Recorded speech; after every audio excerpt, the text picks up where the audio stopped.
It's time for DodgerHeads.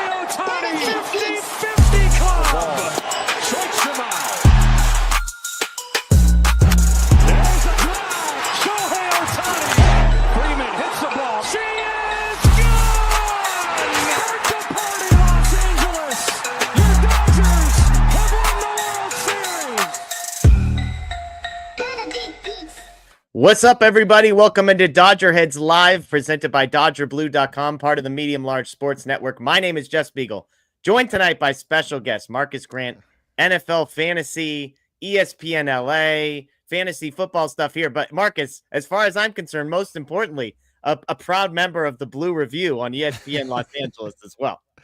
Yeah, man. Glad to be here, man. It's nice to be, doing the late shift. Normally we're on early from the Blue Review, 8:30 to 8:55 on the ESPN LA YouTube channel. So nice to kind of do a post game, like an in the moment sort of post game. It's cool. Totally. And it felt like a moment that was never going to end. We kept waiting and waiting for that final out to come. The Dodgers obviously destroy the A's tonight. 19-2 is the final score. I needed to go back and check, make sure they didn't score any extra runs after I had turned my face away from the box score. But we're glad to have you here. We're going to break down this one, all of the home runs, all of the guys who got hits, everybody except for Chris Taylor. So apologies to Chris Taylor fans who are out there. 0 for 3 tonight for him. But we're going to talk that. We're going to talk Austin Barnes. We're going to talk some encouraging Blake Snell news, some other injury updates, that kind of thing. But let's start with the obvious. The Dodgers score 19 runs. They hit 5 home runs, Marcus. It's been a weird week or so for this team, and yet it was not weird today. This was the Dodgers that I think we all expect. Yeah, absolutely. You talk about the opener of this series. They lose 11-1. They couldn't really generate much offense. Then the next two nights, things kind of start to turn around. Was it 9 runs last night, 19 runs tonight? So, this felt more like the Dodger team that we were hoping to see. Shohei with a couple of home runs. Everybody, all the starters getting involved, all the starters getting hits tonight. So that was encouraging. And this was, for all intents and purposes, Jeff, it was a bullpen game. Matt Sauer gets the start, goes a couple of innings, goes 4 innings, I believe it is, and holds them down to 2 runs. It was pretty much everything that you could have asked for. Totally. Well, and I'm glad you mentioned that about Sauer, because I don't want to overemphasize one moment, but something that struck me about this game, Marcus, you mentioned Matt Sauer's on the mound. Look, he's been a nice story so far this season. I don't think anybody's expecting Matt Sauer to be a real difference maker, but he's kind of a mess in the top of the first. A walk, another walk, the RBI double. So if you're the Dodgers, you go down 1-0 and Matt Sauer's on the mound. You haven't even hit yet. They end up scoring 19 runs, all of that. But it's important to remember that this game did not start out the way that they had hoped. Freddie Freeman ends up tying the game in the first. But I just thought that was a cool bounce back for them, knowing that you don't have your best guy on the mound. He kind of looks like he's a mess in the first, and yet the offense sort of picked themselves up and said, hey, we got this one, everybody. Yeah, exactly. And, it's weird because in the end, it ended up working out great because Sauer settles down, gives up the 2 runs. The bullpen does the job the rest of the night. And it feels like there haven't been a lot of these games that you felt like were complete games from start to finish. And this was one of them, right? As you mentioned, Sauer shaky to start the ball game. He settles in. The bullpen locks it down the rest of the way. The offense has a huge day. Defensively, they were sound. It just, for a team that has won so many games this year and is, in the mix for best record in baseball right now, it feels like they haven't put together a lot of, all-around complete games. Tonight was certainly one of those. Yeah, you go up and down the lineup. You mentioned it. Ohtani's 2 for 5 with 6 RBIs. Mookie 1 for 1 with a pair of walks before he comes out. Miggy Rose 1 for 3. Freddie's 2 for 3. Muncie's 3 for 4. Page's 1 for 3 with a homer. Conforto 1 for 5 with the double. Rushing 2 for 4. Outman 2 for 4. Kim 3 for 3. Other than Chris Taylor and Kike Hernandez, who were 0 for 2 and 0 for 3 respectively, the Dodgers offense completely dominates this one. Lots more to get down. Let's get to a couple of these super chats. I love this from Freedom. Big time blowout tonight. I went to my first game with family all the way from Bakersfield, and the Dodgers couldn't hit a beach ball. What gives? Look, we've all been there, right, Marcus? We've all picked the wrong night to show up at Dodger Stadium. Absolutely. No, last year, I remember when I took my son to his first Dodger game last year. I think Shohei was 0 for 3 or 0 for 4 in the ball game. The next day he hits 2 home runs. I'm like, you could have had one of those last night. That would have been sort of nice to do that. But yeah, it's the weirdness of the game. You go from losing 11-1 2 nights ago to winning 19-2 a couple of nights later. That's just how baseball goes. Totally. Yeah, I was in 2 games in Arizona, and the first one, the Dodgers got smoked, and Yamamoto's a mess. And the second one was 14-11, Ohtani hitting the 3-run homer in the ninth. So the ultimate, you win some, you lose some. Freedom. Hopefully, you get back out there. And look, the good news if you're a Dodgers fan, Marcus, is that you're going to see more games like tonight than you are like the one it sounds like Freedom got to see last time he was out there. Yeah, I mean, that's the thing. This team is going to win, probably in the neighborhood of 100 games, 100-plus games. You're going to have a lot more good games. So I think that's what makes it more frustrating, though, when you go to the games where they don't perform, because the majority of them are going to be pretty good nights. So, yeah, I get it. It's frustrating, especially if you drove all the way from Bakersfield. Yeah, that kind of stinks. Sorry about that. Yeah.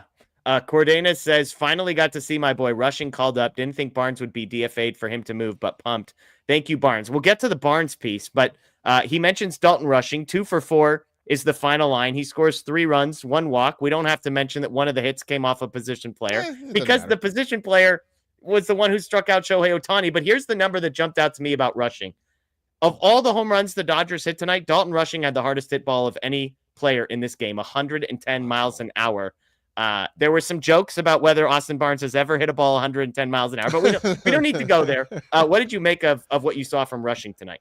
It was nice, and they talked about it on the broadcast. Eric Karros pointed out that maybe the walk in his first at bat, his first plate appearance, was as impressive as anything, right? You are making your major league debut. You are the top prospect. Your family is in the stands. They've traveled to come see you. You want to make a splash, and the kid takes a walk. And, so that's pretty impressive. He follows that up with a single. You mentioned it. He got on base a few times, scored a couple of runs. But a really, really solid debut for Dalton Rushing. Kind of look forward to seeing what is to come. We had Fabian Ardaya from The Athletic on the Blue Review this morning, and he mentioned the plan right now ideally is to get Rushing into the lineup maybe 2 days a week, give Will Smith a day off here and there, try to keep him fresh for a stretch run, but also just to get Rushing at bats. And certainly night one, I think, was very much a success. Yeah, and they've said he's not going to play the outfield, and that's the plan. It's, hey, we know it's 2 days a week, but it was explained to me. We had Andy McCullough. That interview will go up from the Athletic. That'll go up in the next few days. But he kind of mentioned it's what he's going to be doing as far as game planning and in the meeting room and that kind of a thing that, with most young players, you say, well, if he's not getting at bats, isn't that stunting his growth? And Andy McCullough's point is the stuff he's doing off the field is actually going to be where the real learning happens. So yes, it might only be a couple games, but I'm just, look, this game was the wrong one to assume that all offensive nights are going to look like this. But I'll just say this, Marcus, I guess I'm slightly skeptical of if they're going to be able to stick to him just playing 2 nights a week. And Will Smith's been awesome, so it can't be coming a catcher. I wonder how long they can keep this narrative of no, he's only playing catcher around. He's going to be playing 2 times a week for now. Like, I just can't imagine this is the long-term plan. Look, it may be that this is what it is for 2025, but knowing that Will Smith is expected to be around for a number of years, I just don't know how you can hold to this plan for multiple seasons with Dalton Rushing. So for now, they're saying they don't want to use him in the outfield, and I do think it's great that he's going to get this meeting time and sort of learn how to plan for games and that sort of deal, but you didn't call him up just to have him sit on the bench. I mean, if that was the case, you'd have kept him at OKC and you'd have kept Austin Barnes around. So for now, he's probably going to play a couple times a week, but I do think they're going to revisit this idea of him either learning an outfield corner position, probably left field, or maybe taking some plays over at first base for the day when Freddie Freeman, for instance, is no longer in Los Angeles. Yeah, absolutely. Absolutely. Charlie with the super chat. So happy for Outman. He deserves this home run. Always rooted for the underdog. Look, I'm an Outman defender, and I will admit that in the last few days I've said, hey, this might not be it. I don't know if it's a mental thing that eventually he gets over, but he gets a hold of one tonight. He gets a hit off a position player. It's a pair of 2 for 4 for Outman with a walk as well. Do you have any hope left for this guy, or is it just going to be 7 strikeouts and a home run every 8 at bats? I was gonna say I don't, he's like the Dos Equis guy. Like I don't often get hits, but when I do, they're home runs. Love it. That's kind of it for James Outman. I am at a point now where I feel like the clock is ticking on his time with the organization, and I like James Outman. I want to see the guy succeed, but it is apparent that I don't know that he puts it together at the major league level. And even at the AAA level, like I don't know that he's hitting consistently enough to really force his way up to the big club to stay. So, obviously he's here to fill a spot for the time being while Teoscar Hernández is hurt, while Tommy Edman is working his way back. But, as soon as those guys are ready, I think he's on that shuttle back to Oklahoma City. And, I wouldn't be surprised if you hear his name come up in trade negotiations when we get a little bit deeper into the summer, if they end up moving on from him, just because there are limited opportunities, limited spaces for him to play, and he really isn't doing anything to force the Dodgers' hand into keeping him around. Yeah, and I've kind of wondered if settling into like a 4th or 5th outfielder at a major league level is ultimately where his role lies within the organization. But I'm just curious if his star burned so bright to begin with, if there's a way for everybody internally to accept that role for him, or if he kind of needs to go and find that somewhere else, because he'll always be compared to the 2 years ago James Outman that was, a borderline all-star. So I'll be curious to see how it plays out, but I'm rooting for the guy. I think there's value there if he can just clean a couple things up. I'm losing confidence that he's eventually going to figure that out. Yeah, no, I'm with you. I'm not sure. And I think at this point, it's probably better for him to try and figure it out somewhere else, right? I just think the weight of expectations now is upon him, that Dodger fans at the organization are going to see, as you mentioned, the guy from a couple of years ago, the guy that had so much promise. And right now, the guy we see is one who is just kind of lost at the plate. Every once in a while, he runs into one, and that is sort of it. So I do think at some point it's probably better for him. It's probably better for the organization that they just kind of go their separate ways. And, look, I nothing, no hard feelings.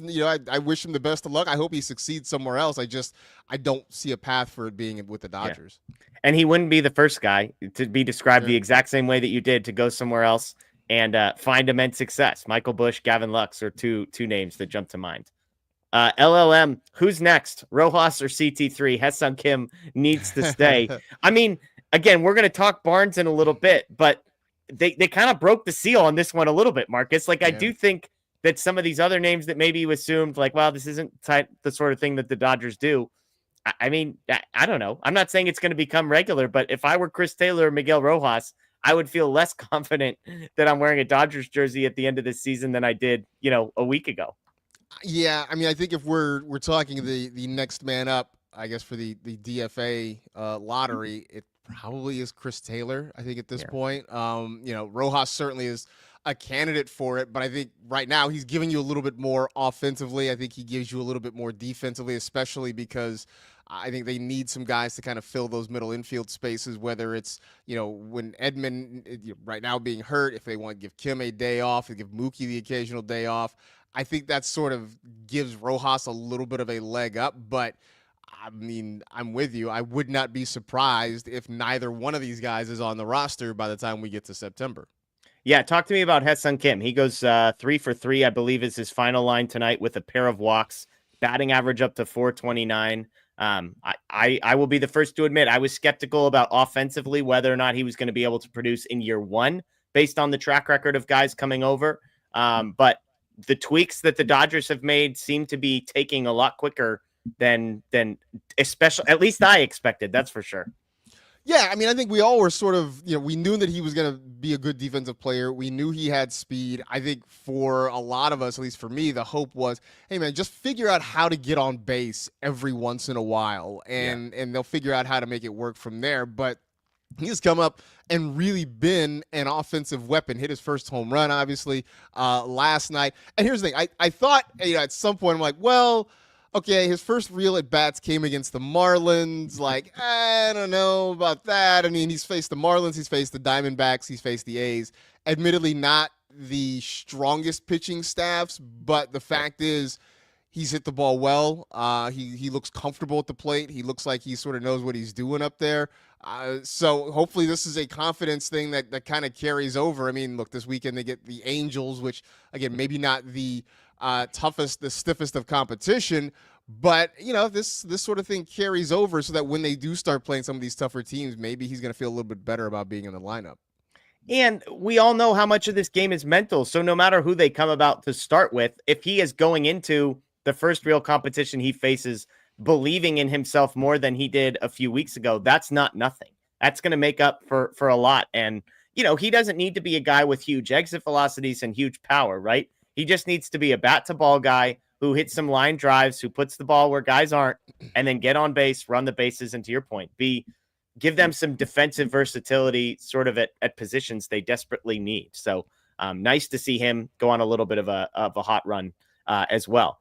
Freedom with another super chat. That swing tonight with Mad Max was ripped. He looks like the Max we all know. Happy for him. His last 6 games, Marcus, he is now 8 for 22 with 3 walks, home runs in 2 straight games. I always like to say a guy is back. Is Max Muncy back for you, Marcus? I think he is. I really do think he is. And it felt like it was coming for a little while. Like, he's seen the results the last few nights, but even before that, he was starting to square the ball up. He was starting to hit it hard. He wasn't necessarily finding grass with it, but it was starting to look more and more like the Muncy swing we have become used to seeing. And now he's absolutely crushing the ball. I mean, 3 hits tonight. The home run he hit was an absolute the one he hit last night too, an absolute rocket. Both of them.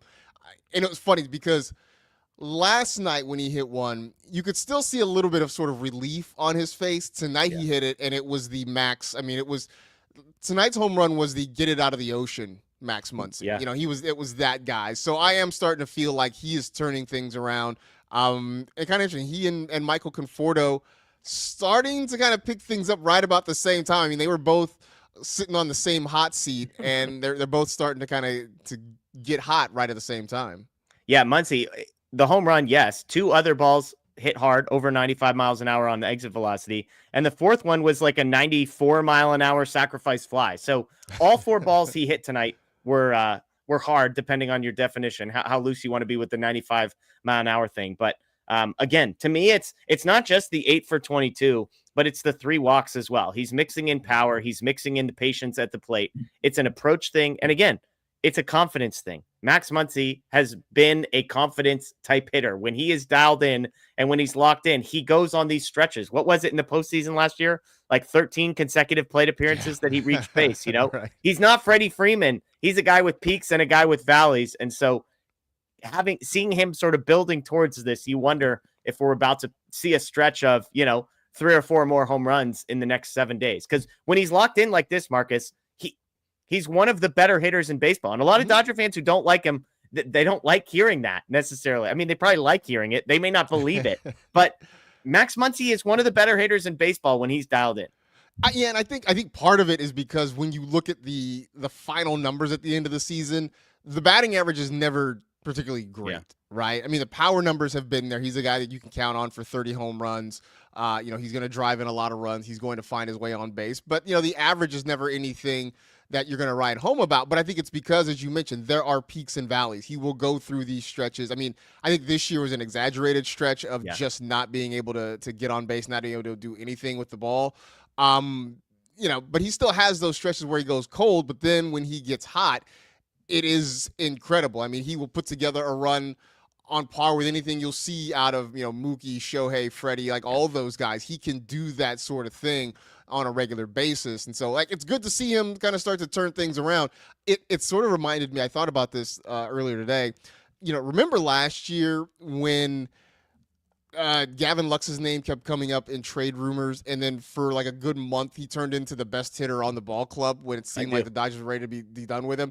I feel sort of the same, right? Nolan Arenado's name has been like bubbling up as a potential trade candidate. Now Max Muncy's starting to get hot. So maybe that's what it is. Maybe, maybe the Dodgers should, I don't know, float James Outman's name in some trade rumors and see if maybe that gets him going. I don't know. Well, and the other thing I think about Muncy last year, when he went down with an injury, was the exact moment that the Dodgers offense started to fall apart in the middle of the season. And so he's a critical guy in the middle of that lineup. And I'm not saying he's the most important guy in this lineup, but I don't think it's a coincidence, Marcus, that the moment that he starts to turn things around, the last couple of games are a couple of games where the Dodgers offense becomes unlocked. Again, they scored 19. A lot of things went their way, but when he's in the middle of this lineup and he's making pitchers work and he's making pitchers sweat and he's drawing pitches and all those types of things right in the middle, right after Ohtani, Betts, and Freeman, I think it genuinely changes the dynamic of this group. And so, again, he's not their best hitter, but I think there's a case that in the middle of that lineup, he might be their most important.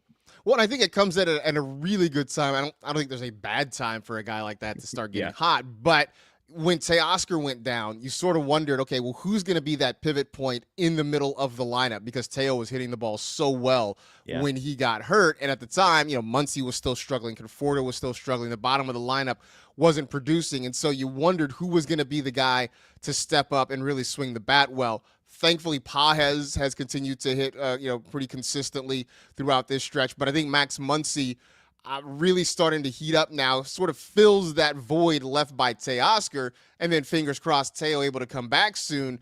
If he can go back to hitting the way he was, if Muncy can stay hot, Conforto can get hot, this is a team that really is ready to kind of maybe go on a run and hopefully put some space between them and the Padres right now. I mean, look, I'm trying not to get ahead of myself, Marcus, but I'm imagining a moment in the next couple of weeks, we'll get to some injury updates, where the lineup is Ohtani, Betts, Freeman, Muncy, Teoscar, Will Smith, Conforto, Tommy Edman, and Pages. And that's the group. And all of a sudden, it's like, not only is there not a weakness, Conforto, Pages, like that's your worst. Those are your worst two hitters. And the way that those two guys have been swinging the stick lately, it's hard not to get too excited. I need to be patient. It's the Dodgers. Someone will unfortunately probably get hurt. Teo's not back yet, but man, oh man. And that's with Hae-Sung Kim and Dalton Rushing potentially being guys off the bench in that scenario, by the way. Yeah, I mean, that's the thing, right? And this was that lineup that before the season, we're going through this lineup and we're like, I don't know. If you're an opposing pitcher, where do you go? There's no place for relief. There are no easy outs in that lineup. It hasn't necessarily worked out that way through the first, month and a half, 2 months of the season. But with everybody starting to hit now, Shohei is doing Shohei things. He's on one of those runs right now where you can't walk away from the TV when he comes to the plate. But if even if the guys at the bottom of the lineup start hitting and start driving in runs, this becomes an absolute nightmare for opposing pitchers. Absolutely. Absolutely. Ivan says, as a Pages truther, it's awesome seeing him mash now. I mean, he hit his 8th home run of the season, and who could remember what his, weighted runs created plus was a month ago? Because all of a sudden, Pages is among the best hitters in Major League Baseball, it feels like. I mean, the weighted runs created plus was 135 coming into tonight prior to another home run. It is insane to think that, I mean, if you had told me he's been 135 for the last month, I'd be like, that's great. The fact that he's gotten his season average to 135 is crazy. Yeah, no, absolutely was. I mean, this is a far cry from where he was early in the season. I mean, remember early in the year, he wasn't hitting. He was making just incredible base running errors, was not playing defensively very well. We were wondering were they going to have to send him down? What was going to happen with Andy Pages? He got one of those magical Dave Roberts hugs and sort of turned things around from there. So it has been night and day, from a guy who you could tell he was beating himself up early in the season about how poorly things were going. Since then has just been absolutely locked in, and for all the things he's done well offensively, has put together some really good defensive plays as well. Like I don't expect him to be a Gold Glover at the end of the year, but he has made some really, really big defensive plays for this team as well. So here's a stat for you. The last 30 days, not including tonight, so this number will go up. The last 30 days, if you sort by weighted runs created plus, Andy Pages is the 6th best hitter in Major League Baseball over the last 30 days. Let me read you the names in front of him. Aaron Judge, 1. Freddie Freeman, 2. Alex Bregman, 3. Shohei Ohtani, 4. And Rhys Hoskins, 5. And then Pages is 6th. And it's very possible that if I run this search tomorrow after the night Pages just had, that he might be ahead of Hoskins. He's only a few points behind. But first of all, 3 Dodgers in the top 6. Nobody's surprised necessarily there. But Andy Pages, 6th in Major League Baseball, weighted runs created plus. That's the type of run he's been on, and it's not a 5 or 6 game sample size anymore. Well, it's funny because if you said, there are 3 Dodgers in the top 6 in that category, like to your point, like people would be like, yeah, okay, sure. And everyone would have said, Shohei, and you probably would have got Freddie. You'd have gone through a number of guesses before anybody came up with Andy Pages as being that third guy on the list there. So, it's great. It's great that he's starting to get going again. And again, just, I think the more guys they can get outside of the top 5 or so in the batting order that are swinging a good bat, that just makes this lineup so much more difficult. Absolutely. And speaking of that, by the way, I bleed Dodger Blue at 70 years old. Shout out to you, Freedom. Thank you for all the super chats tonight. Jose asks this, though. What are your thoughts on moving Ha-Seong Kim up in the batting order? He's hitting 400. Show him some respect. He was 9th tonight. He reached all 3 times. Ohtani, not coincidentally, ends up with 6 RBIs in this one. Do you like having him kind of down at that second leadoff spot when Gavin Lux was really getting going? They liked having somebody in the 9-hole who got on base. Do you think Kim can be that guy?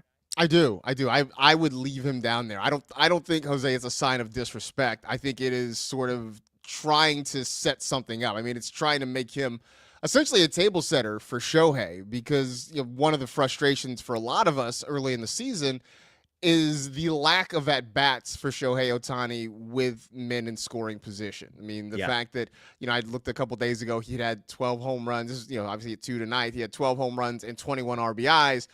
That's a really hard way to live. I mean, it's great that he's hitting home runs. You would like that it happens with men on base. So, ideally, if Kim can continue, and look, he's not going to continue at a 400 clip or anything like that, but if he can continue to get on base, be that table setter, and force pitchers to throw strikes to Shohei, then I think everybody's going to be better off for it. And look, if they don't want to pitch to Shohei, that means they've got to pitch to Mookie. And, I can't remember what the stat was. They mentioned it on the broadcast.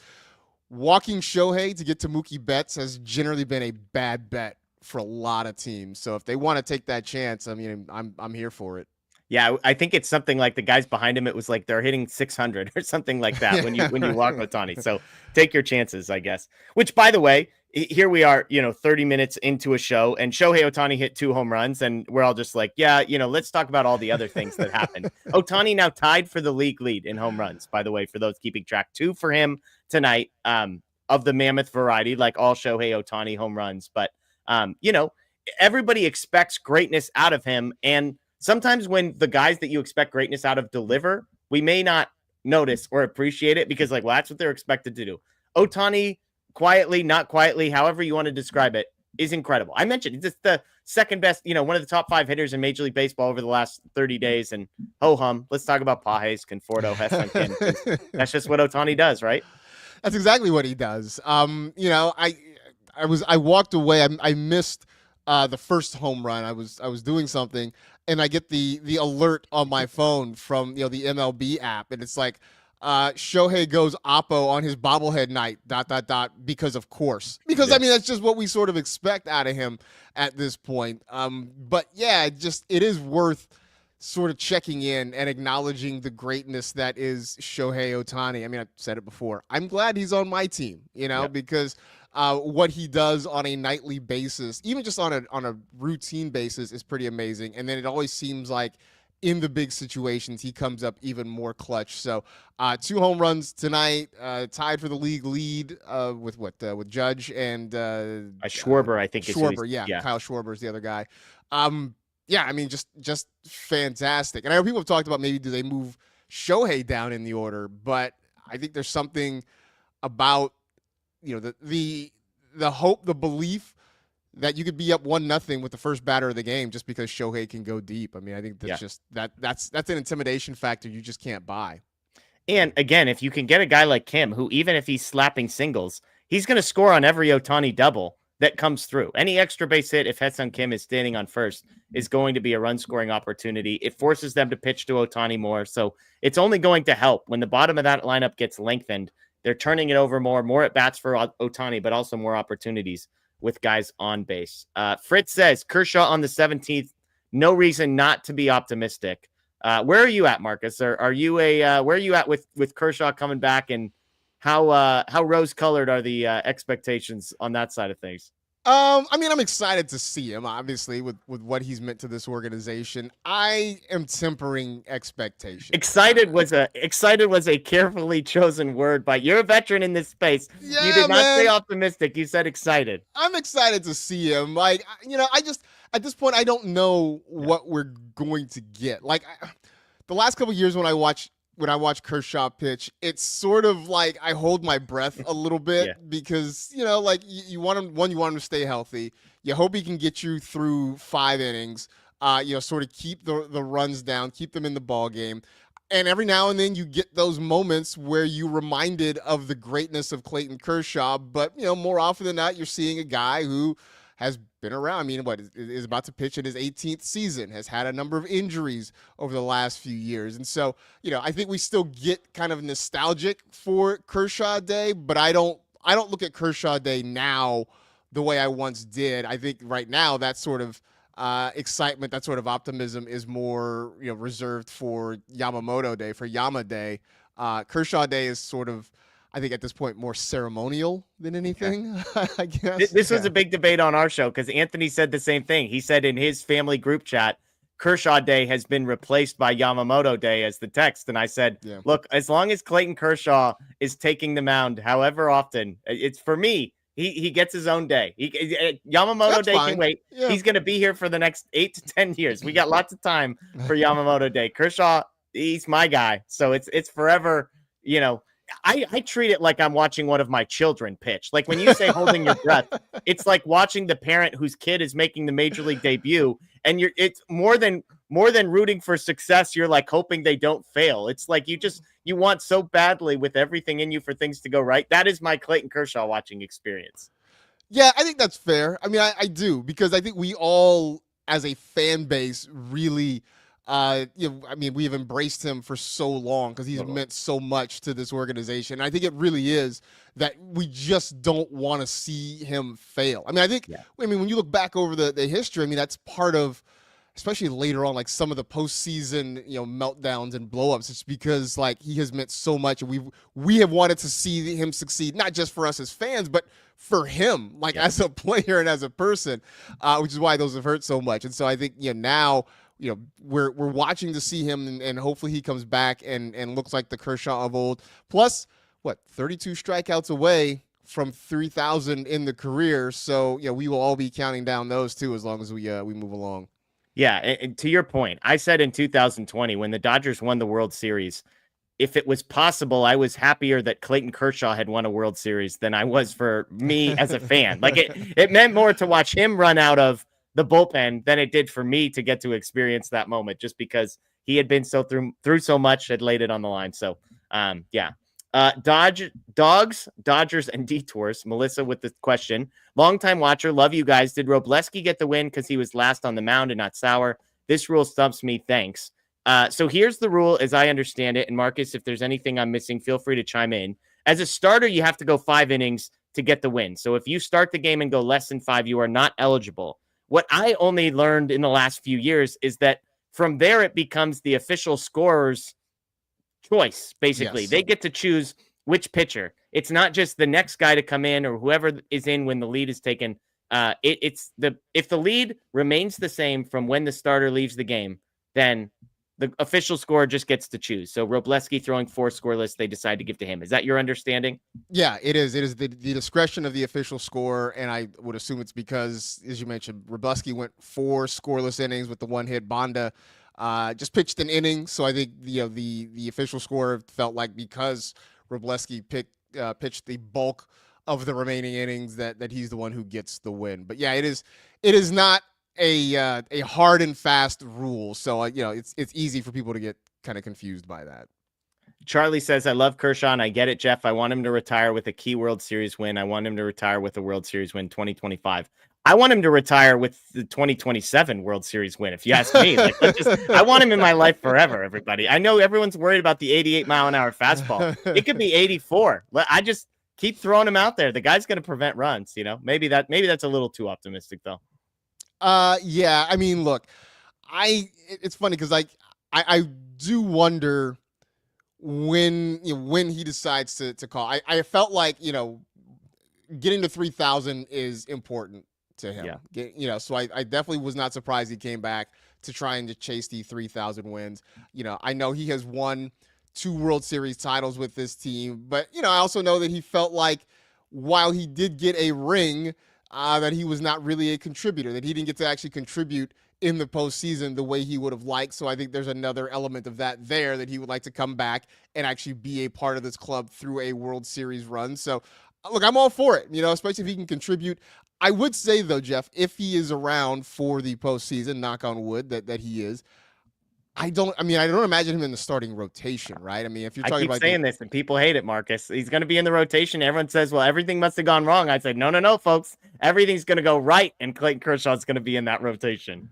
I mean, so then who's out? Because you figure if you're going 3 guys, Yama's in there. Ideally, Snell and Glasnow when healthy. So do they go a 4-man rotation, or is Ohtani's in the mix too? But yeah, I mean, I think you could go 4. I think you could get to a 4th starter if you could justify it. And give me 3 of the other 4 guys that we just mentioned. He can take precedence over Sasaki, Gonsolin, and May. And Clayton Kershaw, just postseason gem after postseason gem, Marcus.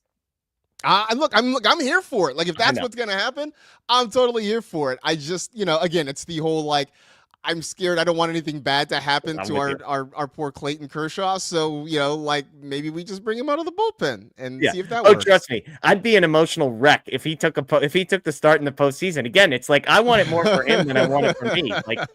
So, all right, as we close the book on this one, again, 19 runs for the Dodgers. They win 19-2, 18 hits, 8 walks. Everybody, it seemed like, got extra bases. Conforto had a double. Muncy had a homer. Ohtani 2 homers. Outman a homer. Page's a homer. Any last thoughts? Robleski, we mentioned, 4 scoreless for him, which is nice for a guy who's struggled so far this season. Sauer was all right to start as well. Put a bow on this one, Marcus. Any last thoughts? Just hopefully that, they can kind of take this and keep it moving, right? Keep it rolling. I know that a lot of times you see a team score 19, you're kind of like, maybe you should save some of those for another day. But I'd like to instead think that this is the beginning of them really starting to roll and everybody starting to hit up and down the lineup, 1 through 9 on top of it. Again, a night where you didn't have to use really any of your high leverage arms. You started with Sauer. You got an inning out of Bonda. You went the final 4 with Robleski. So all your high leverage guys are still available. The only bad news that I think I have from tonight, you were talking about the weighted runs created plus numbers. And sadly for Andy Pages, Rhys Hoskins had himself a day. Mm-hmm. So he may not 4 for 4, 5 RBIs, a home run. So I don't think Pages is going to leapfrog him in that number tonight. We're staying in the 6th spot. Hey, Andy, you know what? 6 is still great. All right, it's still not great. top 5, but still great. In some sports, you're still on the podium. I think track and field or something. They get out to like 10 people are scoring. So good for you. All right, let's shift gears. Obviously, the big news of the week that I haven't gotten a chance to react to, and that has kind of happened since we had our last show here, is the Austin Barnes news. Dalton Rushing getting called up. Austin Barnes designated for assignment. I'm curious, Marcus, what was your when the news flash came across, when you got the MLB update or however that news came to you, what was your initial reaction? Actually, it came via your text to our group chat saying that he was DFA'd. At first, my first reaction was, wait, for real? Like I had to go to like social media to Google just to like verify that this actually happened. This wasn't like, a prank or wishful thinking or something like that. Definitely surprised, didn't see this coming. Didn't expect it to come. On the one hand, I get it. You have Dalton Rushing, who's just waiting in OKC, has really done everything that can be done there, right? He's hit.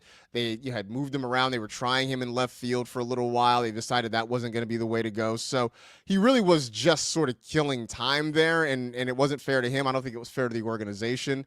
And it was made easier by the fact that Barnes really wasn't providing much offensively. So I get it. On the one hand, it is a little sad. I mean, he's been with this ball club for 11 seasons. It was the only team he'd ever known. He was there for 2 World Series championships. But, in the end, it's Austin. We thank you for your service. We appreciate everything you've donated to the organization, you've done for this team over the years, but it is time to let the kid play. So, it definitely caught me off guard, but after having, now 24 hours or so to sort of digest it, we salute you, Austin Barnes, but hey, man, let's see what Dalton Rushing has. Yeah. The people in the chat they're just electric to hear what I'm going to say to this, because my stance on Austin Barnes has been well established. I genuinely meant what I said on social media, which is I'm appreciative for the time that Austin Barnes had here. I think you can believe, hey, thank you. You were an important part of a lot of key moments. You had the hit off Snell, which I keep, coming back to as being a huge moment.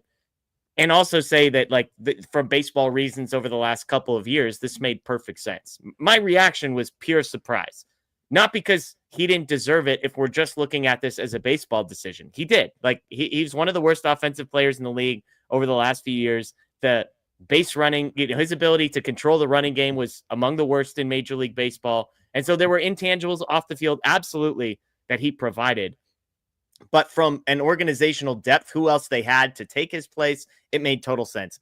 I was just stunned. They did this to Jason Hayward, but he was new. He wasn't a guy who had been around right before Clayton Kershaw comes back too. That's Kershaw's guy. Again, baseball reasons, totally justifiable. You could argue they waited too long. I couldn't believe they picked up the option, all of that. But off the field stuff, this was just, it blindsided me in a way that I just wasn't expecting. When I got the text, same thing. I was like, somebody's playing a joke on me. There's no way they actually did this. Yeah, it just sort of came out of nowhere, right? It just didn't seem like there were any rumblings about it. I know that for the fans that people had been itching to see Rushing come up, and the question had always been, well, okay, well, sure, but where does he play? Yeah. I don't think it ever crossed anyone's mind that they would just DFA Austin Barnes. So, again, it's just he was a big part of a lot of things that happened. Yeah, and this was the thing we asked Fabian Ardaya about this morning too. Is you mentioned it happens right before Kershaw is set to come back, but Fabian made the point that the last couple of years that the organization has been trying to move Kershaw away from just having the one designated catcher, that they've been having him work with Will Smith a little more often. He even joked that, Dalton Rushing is sitting in. It was like when Kershaw was doing rehab, Dalton Rushing would sit in with some of the pregame meetings, and Rushing's like, what? I don't know. What am I supposed to tell Clayton Kershaw, right? Like, what am I supposed to say to him that he doesn't already know? So, I'm sure there's a little bit of sadness throughout the clubhouse seeing Barnesy not there anymore, but you're right. At some point you also realize this is a business, that time moves on, and that unfortunately this is what happens to guys, especially who aren't performing. So I'll be curious to see where he lands. I'm sure somebody will give him a shot somewhere. So who knows? Maybe we see Austin Barnes come back in a visiting uniform, and we hope that he doesn't take it out on the Dodgers if he does.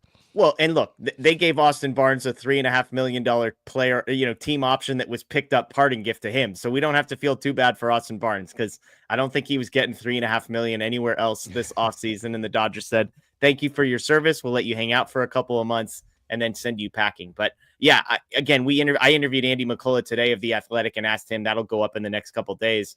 And we talked about, man, if you're a team that has a young catcher that basically plays every single day, backup catchers stink around the league. So the bar is low. But if you could get a guy like Barnes in, to Baltimore, to coach up Adley Rutschman, to help him game plan, to help him, learn how to manage a staff. And also just as an organization, hey, tell us all the things that Mark Pryor and the Dodgers front office, the analytics guys have going on over there. There's value in all of those things. Again, for a guy that you're only going to ask to play, 1.5 times a week, basically. So there's got to be a team out there somewhere, I would imagine, that sees value. Now, does Austin Barnes, want to go sign for the minimum somewhere and play out the rest of this season? Does he want to get to the 10 years of service time, which would require playing a couple more years? Those are all real questions, but I imagine there will be interest, if he has any interest, in continuing to play. So we'll see how that plays out. We'll find out in the next few days. Let's get to a couple other news items here before we get to questions. Thank you to everybody, almost 2,000 people live via Facebook, YouTube, and Twitter. We appreciate all of you for joining in. Again, Marcas Grant of ESPN LA's The Blue Review, also NFL Fantasy, NFL Network, all over the place. Every time I follow you, Marcus, there's a new video of you in a new studio or setting. I'm like, man, this guy is everywhere. He's hopping in and joining with us, so we appreciate it. But let's get to some injury updates. Some good news with Blake Snell, cleared to resume throwing. This, I imagine, is based off of the results that we got on Monday's exam that both he and Tyler Glasnow had with Dr. Neil Elatrosh. But this via Fabian Ardaya. The Dodgers appear to have avoided the worst with two-time Cy Young winner Blake Snell, who was officially cleared to start a throwing progression after meeting with team doctors this week to discuss the state of his injured left shoulder. That started Wednesday as he played catch from 60 feet. Do you think, based on what we've heard, seen, know now about Blake Snell, are you starting to feel like maybe this was just precautionary, the way that the Dodgers have handled this, more so than they're reacting to some serious thing that's going on in his shoulder? Yeah, I think so. I think they are being overly cautious right now. And I think that goes across the board with a lot of these arms. I mean, they went out. I think there was a reason they stockpiled so many pitchers. I mean, my friends who are not Dodger fans before the season were like, why are the Dodgers signing so many pitchers? And my response was, just wait. You'll see. They will need all of them at some point. Didn't have to wait very long. Didn't have to wait very long at all. But I do think for the organization, it is practicing an overabundance of caution, where if something doesn't feel quite right, we're going to shut you down. We're going to put you on the injured list. We're going to let you sort of work things through, because when you talk about Snell, when you talk about Glasnow, all these guys, they signed them for October. Yep. That is what they want these guys to be available for. So, they're going to take their time. I mean, look, we saw last year with Yamamoto. I don't know if that was them being cautious, but he gets hurt, misses a good chunk of the season, comes back in just enough time to sort of ramp up and get ready for the postseason run, and he was absolutely nails when they needed him to be. And so I think that's where we are with a guy like Blake Snell, where they're just hey, look, we want you, we need you to be here, but we don't need you in May. We need you in September, October, and I think they're just kind of slow playing it for that reason. Totally. The other update we got from Fabian was Emmett Sheehan facing live hitters, Tommy Edman and Teoscar Hernández, who we'll talk about here in a second. He noted the fastball sitting between 94 and 97 miles an hour, according to Dave Roberts. Sheehan is one of these guys that, if you don't follow this team especially closely, you may think, like, why are we talking about a guy in Emmett Sheehan who missed basically all of last season? It's easy to forget that 2 years ago, of all the Dodgers young pitchers, Marcus, this was the guy that jumped out and jumped off the screen. And I really think has the potential, along with some of the other injured guys, River Ryan, for example, to be a real dude moving forward. So the fact that he's already facing live hitters, his recovery is going well, ahead of schedule even. We talked to him a little bit about that in spring training, but, yes, Snell and Glasnow and Yamamoto, those are going to be the horses come October, but Emmett Sheehan, if he's available in the second half of this season, I really think could kind of be a sneaky difference maker for the rotation. Absolutely. And I think especially we've seen already a handful of bullpen games with this club, the thing that we've all talked about and we talked about on the Blue Review, I'm sure you guys have here as well. The over-reliance on the bullpen, especially this early in the season. And so a guy like Sheehan comes up and can fill a rotation spot for you. Maybe he ends up taking, a Landon Knack start or something like that. So like when you have your horses that are already, that you're going to have, Yamamoto, Snell, Glasnow, Gonsolin, May, Kershaw, I guess Ohtani at some point, when they're all ready. But having a guy like Sheehan can give you that guy that you can start when you need to, if somebody's down, or you just want to give somebody some extra rest.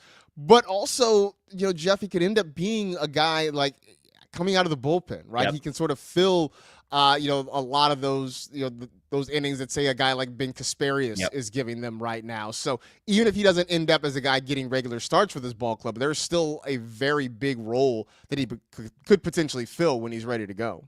I'm glad you mentioned Kasparius, because that's exactly where my head was about to go, was he could be the type of reliever that we've seen Ben Kasparius be. And not that they need to replace Ben Kasparius, but they could use all the help they can get down there as well. And so if Kasparius and Sheehan are both down there as multi-inning type weapons who, look, if he's throwing 94, 97 now in a simulated game and you say, hey, just let it eat for 5 or 6 batters, that could be a real weapon. out of the bullpen. So good news there as well. And then last but not least, Tommy Edman and Teoscar Hernández, both in this simulated game, getting live at bats against Emmett Sheehan. Neither will be activated this weekend, but at the earliest, potentially next week. I think Robert said that Teoscar might need a little bit of a rehab appearance, but Edman said no longer discomfort in the ankle when running. And so, look, the roster is about to get crowded. We'll talk implications here in a second, but the good news, Tommy Edman, Teoscar Hernández, we might be less than a week removed or a week away from both of those guys coming back, Marcus. Yeah, which is great news. And I think, again, for Edman, that was another one where I think they were sort of practicing some caution there, right? Yeah. Like, I know he was having some discomfort in the ankle. I mean, it felt like everything I read and sort of heard about it, if this were a playoff series, I think he would have tried to gut it out and play. There was no point to rushing him back this early in the season. And I think especially when you have Kim come up and play the way he has been, there's really no need to rush him because you've got a guy who's filling in very nicely there at second base. I mean, they even tried him in center field for that one game with, mixed results. Yeah. But I think because Kim's playing well, you didn't have to rush Edman. The fact that, Pages is hitting, that Muncy and Conforto are starting to hit also means that, you can live without Teoscar Hernández for a week or two as well. So it's nice. Everything's starting to come together at the same time. And now that everybody's getting healthy, you mentioned the roster crunch. It is a problem potentially, but it's a really good problem to have. Yeah, I mean, I'll just go there and ask. I think James Outman is an easy, hey, head back to Oklahoma City. Ha-Seong Kim can be sent back down. He has options. That would be the easy, send him down, let him get regular at bats. No need to sort of rock the boat at all at the major league level. Or Chris Taylor and Miguel Rojas, one of those guys ends up on the short end of the stick. Like, how do you think the Dodgers would handle a decision between Kim possibly staying at the major league level and saying goodbye to Taylor or Rojas, or the Dodgers just sort of living to fight another day by sending Kim down and keeping the two veterans? Yeah, I think as much as we would love to see Kim stay with the big club, I think the answer is he probably goes back to Oklahoma City. I think he and Outman are on their way back to OKC when everybody's healthy and ready to go.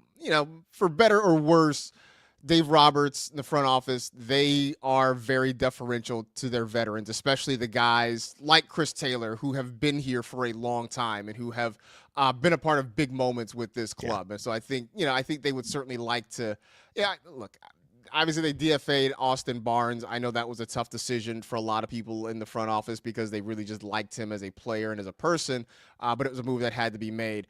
I think similarly, it would be very difficult for them to make this move with Chris Taylor, regardless of how he's playing. I think the same with Miggy Rowe, considering what he meant for this ball club last year. So because Kim has options, I think what we see, and because, look, the original plan was not for him to stick here in the long term anyway. He's made it difficult with the way he's played, but I think they stick with the original plan and they would send him back to AAA. And again, it's worth pointing out with the Dalton Rushing piece, they believe that the value that Dalton Rushing is going to receive as a member of the major league team is not dependent on at-bats. It's being in the pitching meetings. It's being in the game planning meetings, all those types of things. For a guy like Kim, you can't say the same. If he's only playing twice a week, that is actually stunting his development. If they're trying to tweak his swing and trying to rep this into existence, then he needs to be playing every day. And unfortunately, that's going to be at Oklahoma City. Even if they kept him at the major league level and DFA'd one of these guys, where is he playing? Pages is moving back to center. Edman's playing second. Conforto and Teoscar are in the corners. There's nowhere for him to play every single day. And so the developmental decision is live to fight another day, keep the two veterans sitting on the end of the bench and never playing. And then when the games start to mean something at the end of the year, and when those bench spots actually start to matter, that's when I think Ha-Seong Kim becomes sort of more of a difference maker in Los Angeles. Yeah, and I think, honestly, the thing that's working against Kim, and it's a weird thing that I'm about to say, is that Michael Conforto is starting to hit. Yeah. I think if Conforto was continuing to struggle, then I think it becomes a thing where you can put Pages in left, you can put Edman in center, and then you can let Kim play at second base. But if Conforto's actually going to start to contribute to the offense, he's going to be in the lineup every day, which means you're going to have to put Edman at second base because you're going to want his bat and his glove in the lineup. Pages is hitting too well to get out of the lineup, and Teo is going to come back in right field. So, if this were the Michael Conforto of, earlier this month or late last month, then maybe you shuffle things around to keep Kim here, but I just don't see that happening right now. Conforto, by the way, hilarious. He goes like 1 for 5 tonight, I believe was the stat line. Mm-hmm. And again, everybody hates how much I bring up his exit velocities. 104, 97, 97, and 89 for the. I mean, like he had 3 more hard hit balls tonight. His hard hit rate is like 70% over the last 2 weeks, which is insane. So it seems to be sticking there. All right, let's get to some questions, folk. We got about 5 or 6 minutes left. If you've got a question, throw it in the chat, all caps questions. Our friend Marcas Grant here. And hey, if you want to subject him to some food questions, his lemonade, a soda, those types of things, feel free. We have a super chat from Tyler, which says, if you could bring back one former Dodger still playing and replace them with an opening day starter of the same position, who would it be? So I imagine what the question is, a former Dodger who's playing elsewhere in major leagues would come to this Dodger team and replace them. So if it's Cody Bellinger playing center field, that type of thing. Is there anybody that you can think of, a former Dodger still playing, to take a spot on the 2025 Dodgers? I mean, could we bring back Corey Seager? We'll put Mookie back in the outfield. We'll put Mookie back in the outfield. We'll put Corey Seager at shortstop. How about that one? Yeah, absolutely. That's a good one. I know. I was trying to think of okay, first I started thinking, what position am I gonna go find a guy? But yeah, there's some great. Seager is the most popular answer and a good one. Yeah. So we'll stick with that. I was trying to think of what other positions. I was debating trolling and say, can I have Gavin Lux just come back and play second base? But I wouldn't do that to the people in the chat. They wouldn't. I don't think that would go over well. Okay, let's see. Here we go. Alm wants to know if the Dodgers should trade for Paul Skeens. What do you think? Sure. Why not? Commented. Yeah, why not? We'll just get all the pitching. It would be too much to ask to answer the second question. It would be more than you'd be comfortable giving up, and they would still say no, would be my guess on that one. Eric wants to know, what do you think about next weekend's series against the Mets? Obviously the Mets, one of the better teams in the National League. Juan Soto back in the mix. Are you looking forward to this? I mean, we mentioned all the bad teams the Dodgers have been playing. They got a good one coming.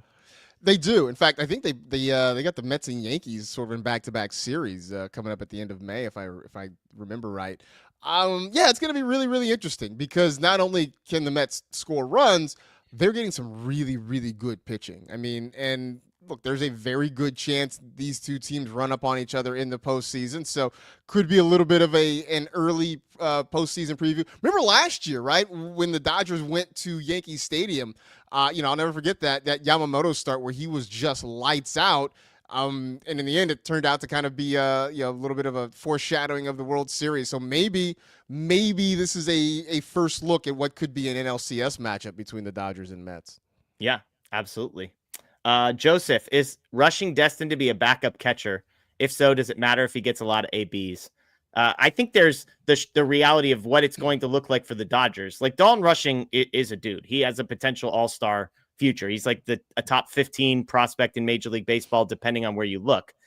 The question for him moving forward is, what does it look like as a Dodger? Because they locked in Will Smith for the foreseeable future, who already is that guy. I'm not saying Rushing's ceiling may not be higher than Will Smith's, but Will Smith's like the 85th to 90th percentile outcome, I think, for Dalton Rushing. We have to remind ourselves of that. So how do you see this long-term, Marcus? Not 2025, but 26, 27, 28. How do you see this Rushing Will Smith pairing playing out? I don't see Dalton Rushing continuing as a catcher. I don't, because as you mentioned, they've got Will Smith locked in. Now, unless, one of these guys is going to have to learn to play a new position. I don't see it being Smith because he's been playing, behind the plate for so long. I mean, lest we forget, Bryce Harper started his baseball life as a catcher. And, part of it was, teams didn't want him. The Nationals, didn't really want him to, ruin his knees. They wanted him to they wanted to take advantage of his bat and not kind of have him stuck behind the plate handling pitchers and that sort of thing. And so he's obviously made a very good living transitioning to the outfield. I do think in the long term that is going to be Dalton Rushing's future. because I don't think, it doesn't make sense for him over the next, 2 to 3 to 5 years being the guy who plays 2 to 3 times a week. It just doesn't make sense. They're going to want his bat in the lineup. I think we saw a glimpse of that tonight. But I think it means either learning left field or playing first base.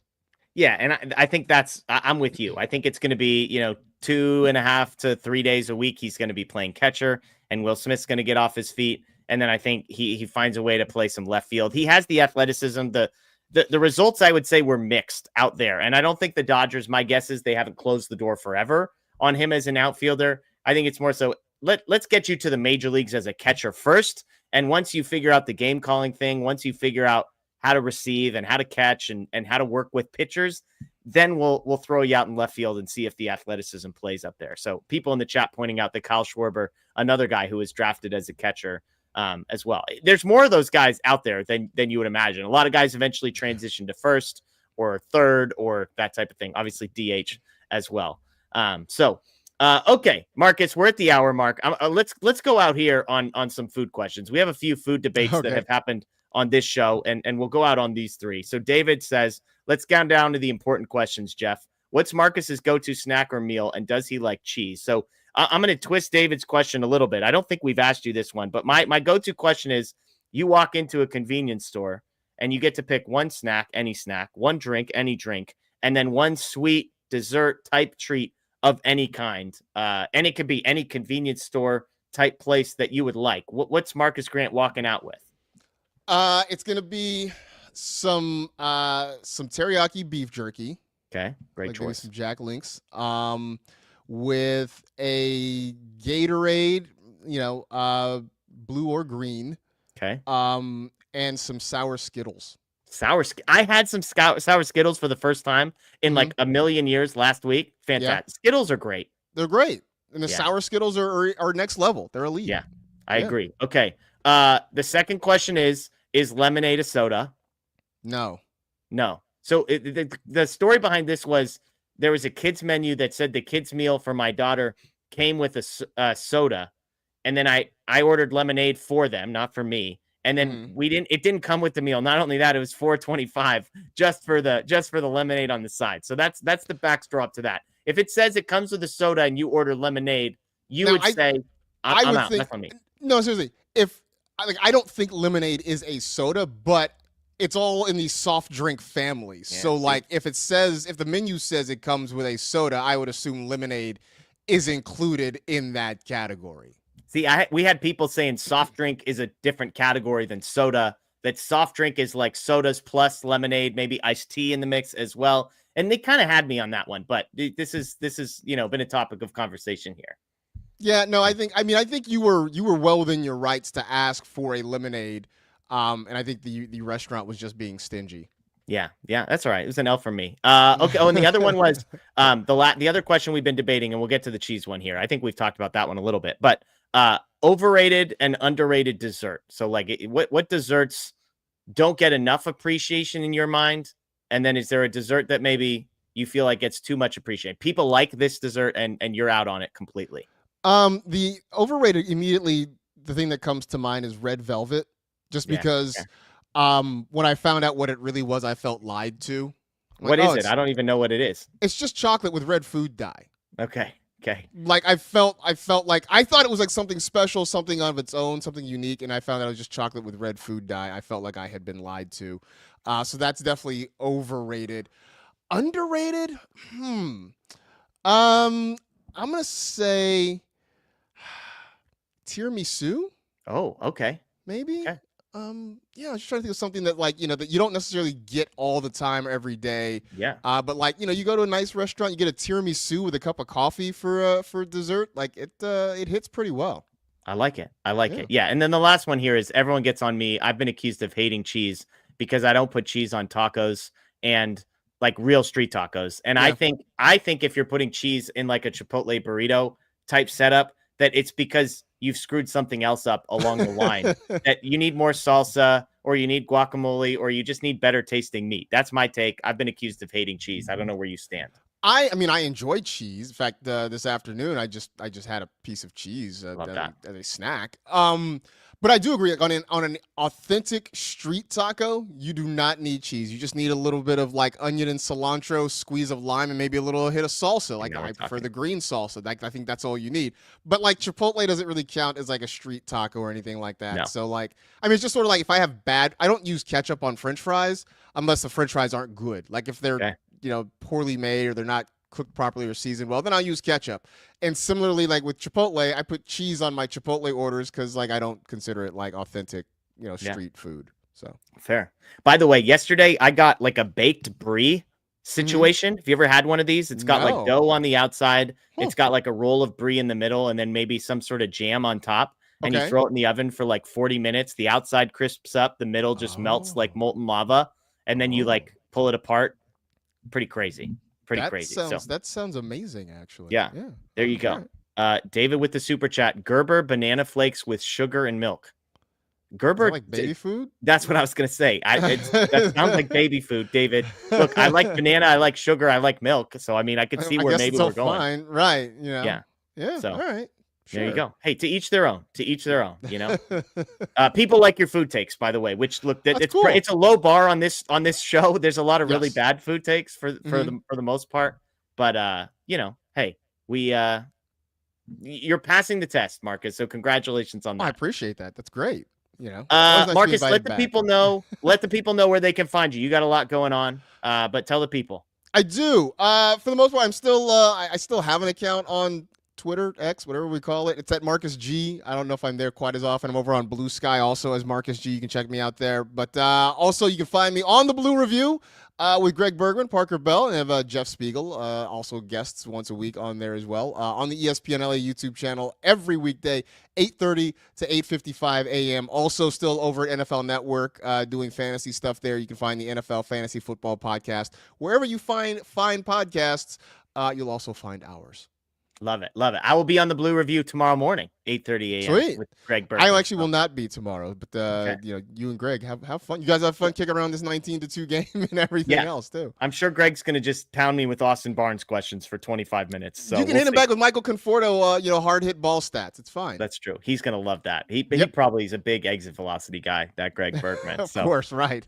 Everybody, thank you so much for hopping on with us. Again, this is Dodger Heads presented by DodgerBlue.com. If you're new, go ahead, subscribe, ring the notification bell. If you're a podcast person, Apple, Spotify, Google, you can find us alongside the podcast Marcus was just talking about. So Dodgers win by a million home runs, a million runs. Everybody hit home runs, I think, is the final score. Dodgers beat the A's, but we appreciate you. We'll be back on Sunday night. Myself, I think Anthony's still gone. So Matthew Moreno or Blake Williams will be with me, but we will see you then. Until then, go Dodgers. And of course, still champs.